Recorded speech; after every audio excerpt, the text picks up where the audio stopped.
Kung rider ka, hindi sapat na may phone ka lang. Kasi sa biyahe, phone ang pinakagamit mong tool. Diyan pumapasok ang booking, navigation, calls, chats, proof of delivery at minsan pati payment confirmation. Kaya kung mali ang phone na gamit mo, pwedeng makabawas pa sa kikitain mo. Kaya sa video na to, pag-uusapan natin ang tatlong phones na bagay sa Grab, Lalamove, Joyride at delivery riders ngayong 2026.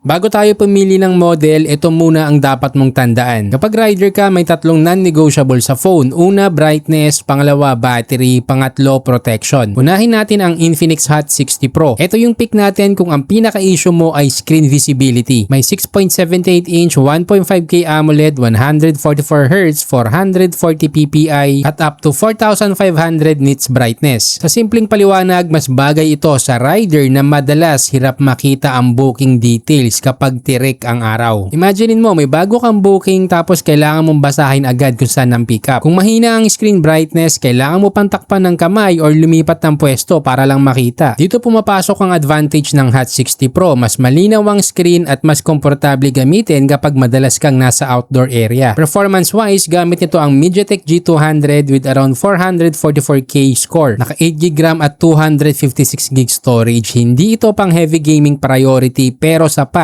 para sa rider tasks like booking apps, maps, messaging, calls, music at light multitasking. May 5,160 mAh battery din with 45 watts fast charging. Sa protection, meron itong IP64 rating and drop resistance. Hindi ibig sabihin na pwede mo nang abusuhin pero for dust and splashes at normal na gamit sa biyahe, may peace of mind ka. Kaya kung ikaw yung rider na madalas na nasa araw, ang main reason mo para piliin to ay display. Next, Tecnopova 7. Ito naman yung mas bagay kung battery ang pinaka-priority mo. Merong 7,000 mAh, 45 watts fast charging at bypass charging supported. Para sa rider, ito yung spec na madaling maintindihan. Mas malaking battery so may advantage ka kung buong araw kang nasa biyahe. Hindi to AMOLED tulad ng iba pero smooth pa rin ang movement sa screen dahil sa 120Hz. Kung mostly navigation, booking apps, chats at calls lang naman ang gamit mo, practical na rin to. Gamit niya yung Helio G100 Ultimate with around 442K score. Hindi ito yung pinakamabilis sa list pero hindi rin to bitin para sa mga rider apps. Camera wise, merong 108 megapixel main. Hindi camera ang main selling point nito for riders pero useful pa rin kung kailangan mong kumuha ng proof tulad ng parcel photo or quick documentation. Mas importante lang talaga dito ang battery life. Naka IP64 dust and splash resistance din. Kaya etong Tecnopova 7 ang pinaka-obvious na battery pick sa tatlo. Ngayon punta tayo sa Poco M8 5G.